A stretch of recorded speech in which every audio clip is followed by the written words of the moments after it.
Doctor Luis Solari, ¿cómo está? Bienvenido. ¿Qué tal? Gracias por estar acá. Señor Rocha, ¿qué tal? A ver, doctor. Y a los televidentes, por supuesto, que nos dejan entrar a su casa. A sus hogares, por supuesto. Sí. Por eso le damos un programa de calidad. Entra al hogar. Por eso hay que darle buenas cosas al televidente.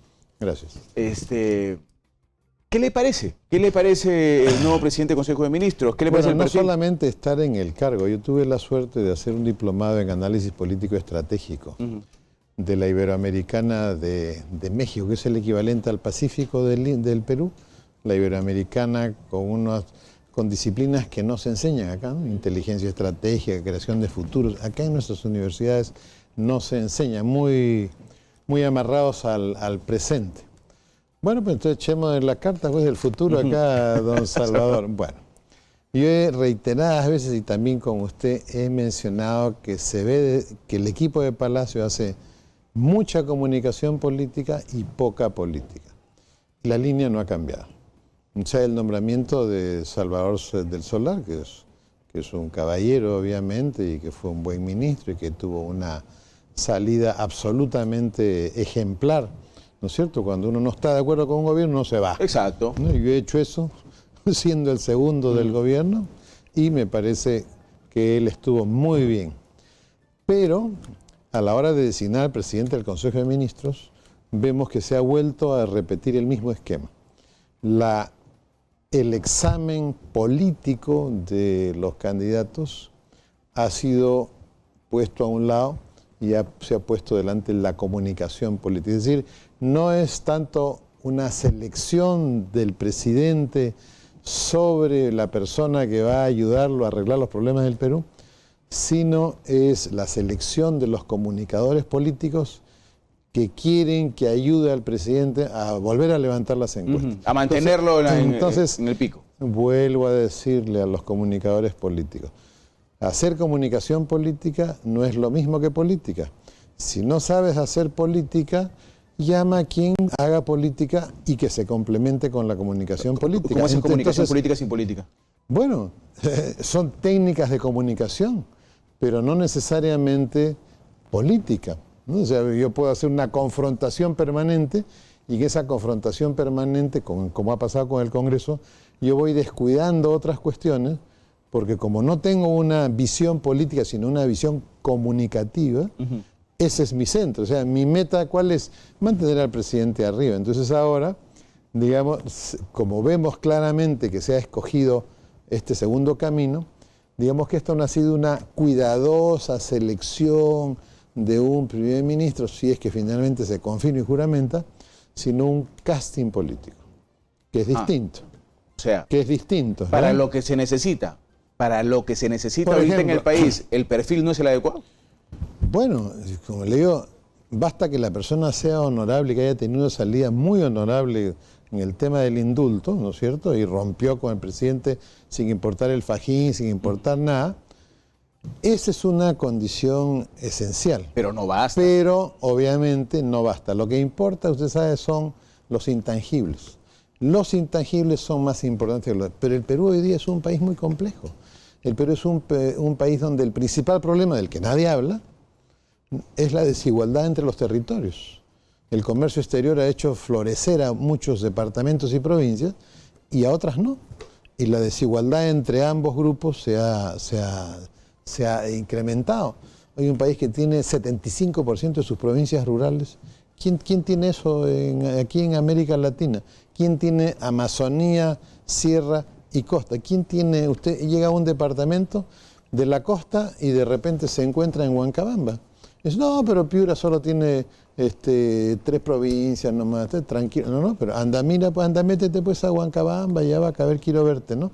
Al Faicha, ahí hay una cuestión importante. A ver, pues métete, ¿no? Entonces, no se trata solamente de tener estas condiciones intangibles, sino hacen falta otras cosas que, como toda la gente que está declarando, dicen que aparentemente carecería el primer ministro. Pero para mí la parte más importante es que en vez de tomar una decisión política, se ha tomado una elección política, se ha hecho un casting político. Significa que dentro del Palacio vamos a seguir viendo que la comunicación política va a ser más importante que la política.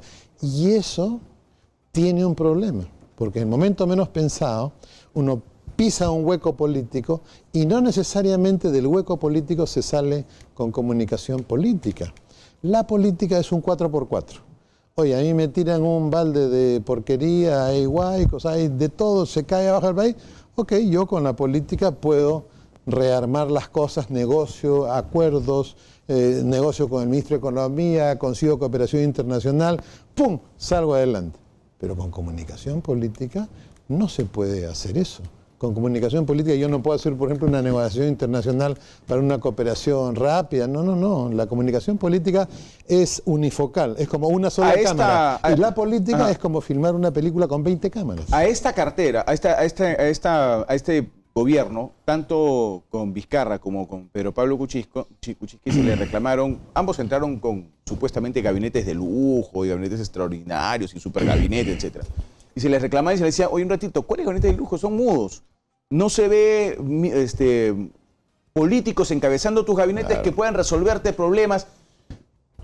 Pero la mudez, Esto puede cambiar un poco con Salvador del Solar, ¿no? La mudez no se puede leer de inicio. Aquí lo que uno tiene que decir, bueno, una persona honorable, por sus obras lo conoceréis. Hay que esperar a ver que comience a moverse. Es como estos futbolistas que tienen un gran cartel y cuando juegan por la selección... No hacen una. Nada, pues, no hacen una, ¿no? Bueno, esperemos que, por el bien del país, esperemos que del Solar haga goles. Entonces, por supuesto que esperamos que sí, y hay que ayudarlo en lo que sea, y hay que ayudar en general. Pero por eso yo le preguntaba, ciudadano, ¿no? Yo le preguntaba, doctor Solari, cuando se habla del gabinete, cuando se habla del gabinete Vizcarra y el de BPK, se dice, se siente a un presidente casi en solitario, salvo 2 o 3 de 19 ministros, ¿no es cierto? Lo que pasa... ¿Eso puede cambiar teniendo a la cabeza a alguien como Salvador del Solar? Bueno, el sistema de elección de Salvador del Solar es un casting político, no es una elección política. Entonces eso significa que el entorno va a mantener el tema de comunicación política como el primer estandarte. Eso significa que, yo lo he dicho, el presidente le han enseñado a los comunicadores políticos a gobernar en solo. En solo significa que el solista ocupa casi toda la melodía y apenas hay unos acordes del resto de la orquesta que están por ahí, y si ese es el modelo en que se están moviendo y les ha funcionado y ellos leen que la caída de 20 puntos entre diciembre y enero es un bache, lo vamos a resolver con un cambio de imágenes, vamos a hacer un casting y levantamos. Bueno, podrían levantar los puntos, pero no la relación con la población. O sea, tener al presidente en 55 o 60% o 65% y el gobierno en 20%, no es pues que digamos un logro, ¿no? Ahora, es un error, siempre ha sido que alguien gobierne por cifras, ¿no? Por encuestas. Pero bueno, la mayoría de los presidentes en el Perú pasan horas con la gente de comunicación política, porque hay esta tendencia a creer de los que saben poca política que la comunicación política puede sustituir a la política, y no es cierto. Y la política simplemente significa identificar claramente la realidad. ¿Dónde está lo incorrecto? ¿Dónde está lo injusto? Ok, vamos a lo injusto, convertirlo en justo, y lo incorrecto, convertirlo en correcto para el bien de todos.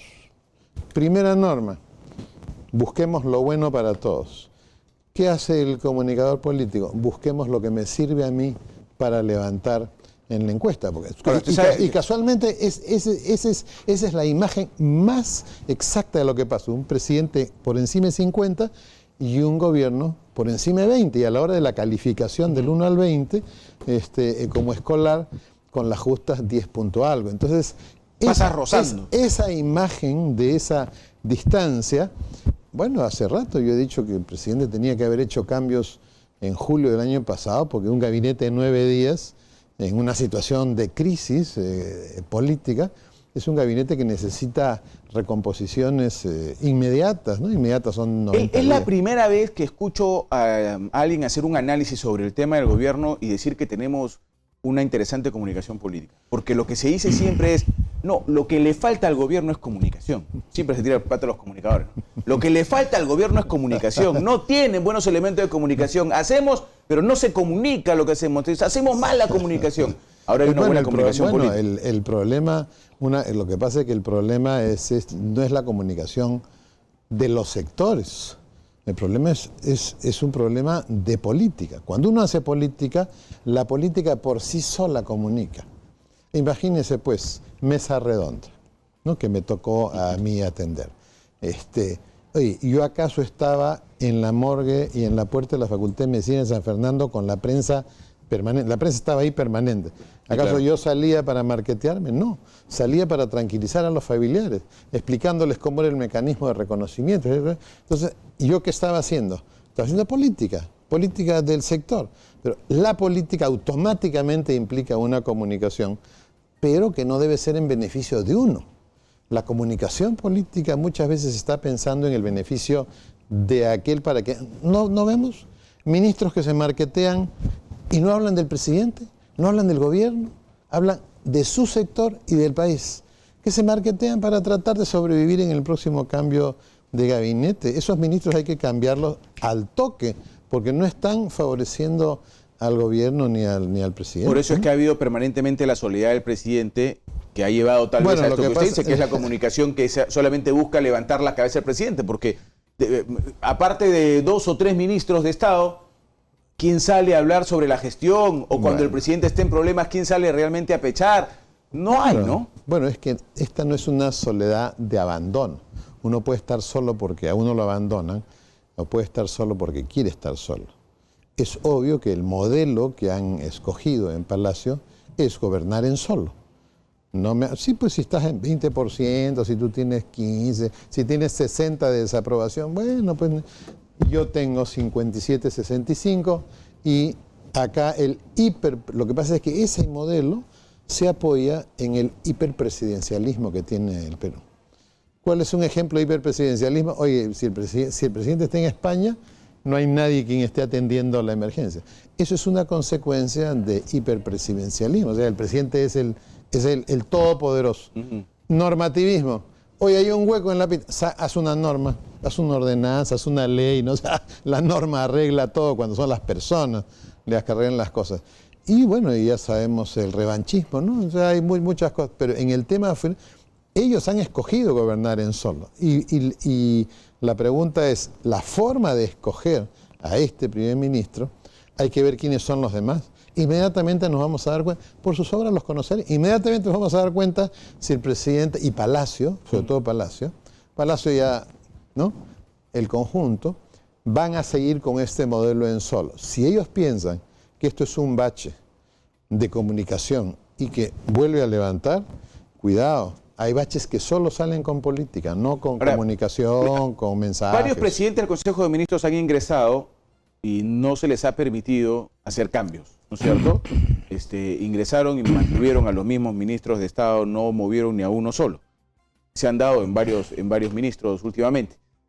Se espera que el de Salvador del Solar no sea así, inclusive se habla ya de algunas cifras, ¿no? Entre 6 o 7 ministros que deben estar pensando qué va a ser de su futuro profesional, porque en la cartera no van a estar más. ¿Qué ministerios deberían empezar a cambiar? ¿Por dónde debería ir la...? Bueno, el problema no son los ministerios, el problema siempre son las personas. ¿O qué ministros, digamos, no? El Estado tiene una estructura que es por sectores, ¿ok?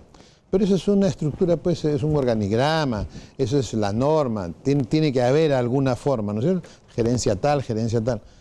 Pero en esta empresa, por ejemplo, en la corporación de Exitosa, las gerencias están articuladas, hablan entre sí, hay un gerente general que los maneja. El problema del Estado es que cuando le confían a uno un sector, este ministro o ministra considera que todo lo que hay en su sector se resuelve solo desde su sector. Ejemplo, ministro de Salud, la cobertura total, que todos los peruanos tengan cobertura de salud, depende del Ministerio de Salud. No es cierto. Depende de cambiar la forma productiva de los sectores rurales en el Perú, donde la mayoría tiene salud subsidiada con el SIS y la minoría seguridad social con el salud. Pero si yo formalizo y paso de producción familiar e individual a asociativa y los meto al comercio exterior y se hace una cuestión totalmente distinta, automáticamente van a tener seguridad social. Entonces van a tener pensión, CTS, seguridad social y cobertura total no subsidiada. Entonces libero plata de la subsidiada y lo meto en educación rural. O sea, eso significa que yo no puedo tener cobertura total seria sin que sea una salida permanente de dinero, sino autosostenida por los asegurados, si no intervengo. Salud, productivo, agricultura, economía. Si va un ministro que le dan un sector y cree que la educación solo se va a resolver desde la educación, por ejemplo, o cómo terminó la anemia en manos del MIDIS y no en salud con educación. ¿No es cierto? O sea, uno se pregunta cómo la rectoría de la anemia terminó ahí. Entonces uno se va dando cuenta, el problema nunca van a ser ni las instituciones ni las normas. El problema siempre son las personas. Usted que encuentra un error en cualquier error, agarra el error y comienza a jalar. Y al final no hay 20 personas, hay una. Hay uno, sin duda, hay una. Ya, pero yo le preguntaba por eso, pero en todo caso, en este gabinete de 19, ¿por dónde debería empezar a buscarse los cambios? ¿Quiénes deberían asumir nuevos ministerios, nuevas carteras? Bueno, es que ahí no puede intervenir el casting político. Ahí no hay casting. Ahí, a ver, ¿qué ministro tiene una visión amplia de la realidad peruana? ¿Quiénes me interesa yo que tengan una visión amplia de la realidad peruana, de esta visión territorializada? El presidente del Consejo, el de Economía. Economía, que debe quedar seguramente, Oliva. El de Agricultura, el de Producción. Oye, el de Producción maneja el 99.3% de las empresas son micro y pequeñas.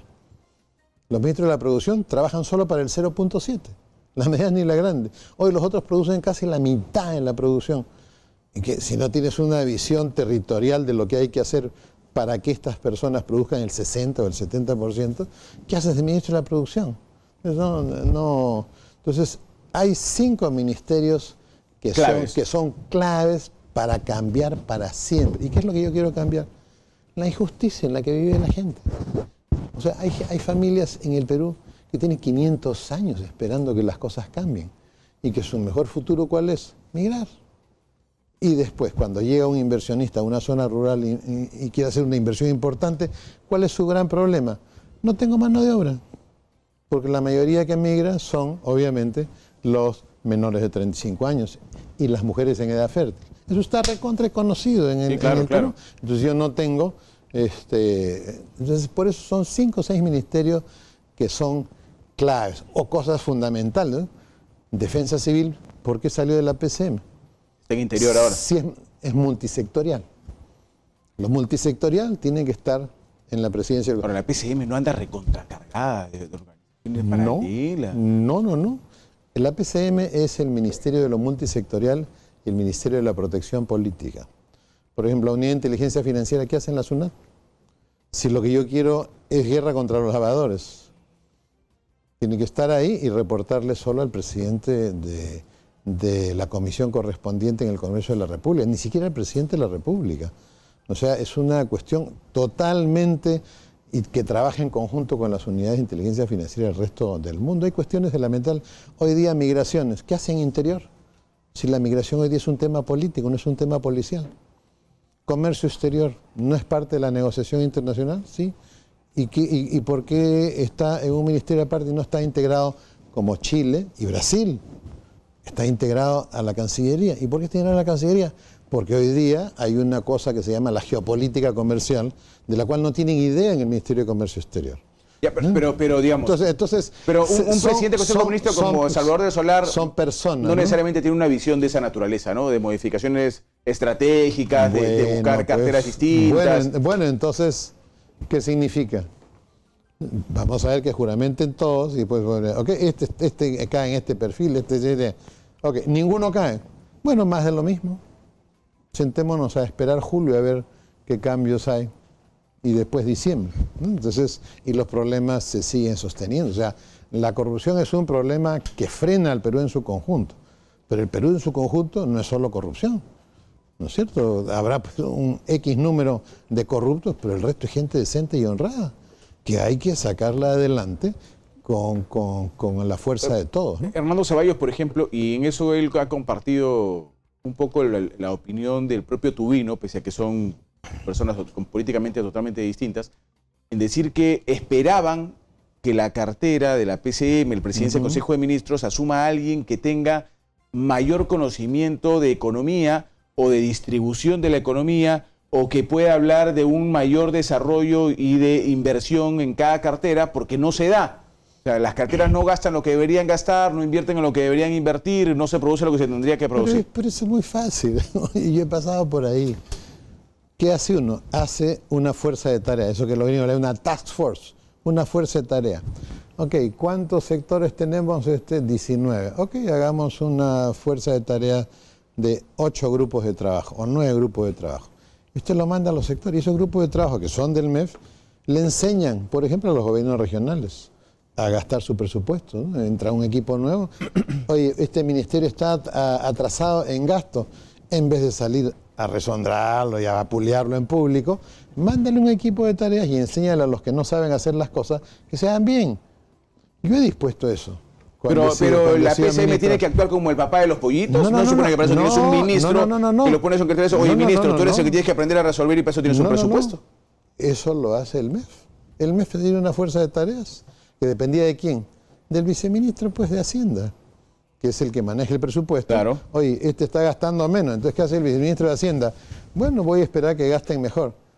¿Sabes qué, compadre? Tú vas a esperar que gasten mejor. Por favor, espera en tu casa, pues ahí te vas a ver acá de ahí te enteras las cifras. José Rocha, ahí te enteras las cifras. Que venga uno que sabe qué va a hacer ese fuerza de tareas, grupo de personas que van y se pasean por los departamentos y por los ministerios y le enseñan a la gente a gastar, no a gastar, pues, no, gastar a invertir en el buen sentido. No, porque hay cuestiones que son, pues, gasto corriente, ¿no? Si usted tiene vacunación, la lucha contra la anemia, eso es gasto corriente, pero obviamente están ahí atrasados. Bueno, uno de los grandes problemas que hubo fue, pues, cuando en el 2007 se cerró, pues, se eliminó la coconducción de la descentralización por los 3 niveles de gobierno. Cuando se cerró el Consejo de Descentralización, se cerró además el sistema de acreditación de competencia, o sea, de acreditación de la capacidad para manejar un determinado programa. Esas cuestiones, por ejemplo, han tenido un costo importante, pero cuando un sector o un departamento no sabe utilizar el presupuesto asignado, para pues, gastar a veces se puede entender mal, entonces uno manda una fuerza de tareas y lo asiste. Ese es el verdadero rol subsidiario del nivel mayor del gobierno hacia el menor. Oye, si tú no sabes, ok, yo te voy a ayudar a hacerlo. Me queda claro, doctor Solari, que usted le va a aprender... Pero eso tiene que hacer, eso tiene que ir no es que ahí hay un viceministro de Hacienda, no. El presidente tiene que mirar eso, el primer ministro tiene que mirar eso, el ministro de Economía tiene que mirar eso, el ministro de la Producción tiene que mirar eso. Todos tienen que estar con la antena bien parada para ese tema. Me queda claro que usted le va a prender velitas a los santos, pero que no está seguro de que sea una buena elección la de Salvador del Solar en la presidencia del Consejo de Ministros. Mire, eso no se sabe hasta después. Sí, pero digamos... Por sus obras los conocerán. Sí, pues, pero digamos, el análisis se hace no a futuro, porque ahí ya todo el mundo hizo goles. Digamos, por lo que se conoce a Salvador Solar, por el tiempo que ha sido ministro de Cultura, por la forma de pensar que más o menos la conocemos, desde mi opinión, un poco hacia la izquierda, para otros no. ¿Qué puede pasar ahí? Si Gareca no hace casting político, ¿por qué Palacio de Gobierno hace casting político? Porque Gareca está pensando en ganar partidos y Palacio está pensando en ganar puntos en las encuestas. Entonces, eso es lo que tenemos, pues, como decimos acá en el Perú. Entonces, ¿qué tenemos que hacer los ciudadanos de a pie? Señalar cuando hay error, pero usted ha visto que hay gente que escribe, habla y descuartiza. No. Si vas a señalar el error, atrévete a decir cuál es la solución. Tú eres periodista, eres analista, eres ingeniero, eres lo que sea. Oye, ¿se cayó el puente? Sí, pues eso que anda raja al gobierno que se cayó el puente, pero di cuál es el error y di, o sea que acá está la solución. Claro, ¿cómo se puede solucionar? Porque si no, entonces estamos pues en el país de los quejosos y los llorones, ¿no? Y los quejosos y los llorones, el Perú no es así. Lleva más pero pan también. El Perú es un país que siempre, mire, avanza. Nosotros tenemos un avance que no tienen otros países de la región en muchos aspectos, y por eso tanta gente quiere venir a invertir acá, tantas aerolíneas quieren entrar, etcétera, etcétera. Pero es aquí adentro el problema, ¿no? Oye, ¿cómo nos podemos haber demorado, señor Rocha, 17 años para construir la segunda pista del aeropuerto? Dios mío, eso es como que usted tiene que decir en qué colegio va a mandar a su hijo y se pasa 17 años decidiendo en qué colegio. Cuando lo quiere mandar a inicial, es un manganzón que nadie se lo quiere recibir, ¿no? Es cierto. Entonces, nuestro problema siempre van a ser personas. Y lo que acabamos de ver, y repito la analogía de Gareca quiere ganar partidos, parece que Palacio quiere ganar puntos. Yo espero que no sea así, espero equivocarme. Y obviamente le deseamos lo mejor al primer ministro y por sus obras lo conoceremos al toque. En la primera crisis ya lo vamos a conocer, ¿no? Doctor, muchísimas gracias.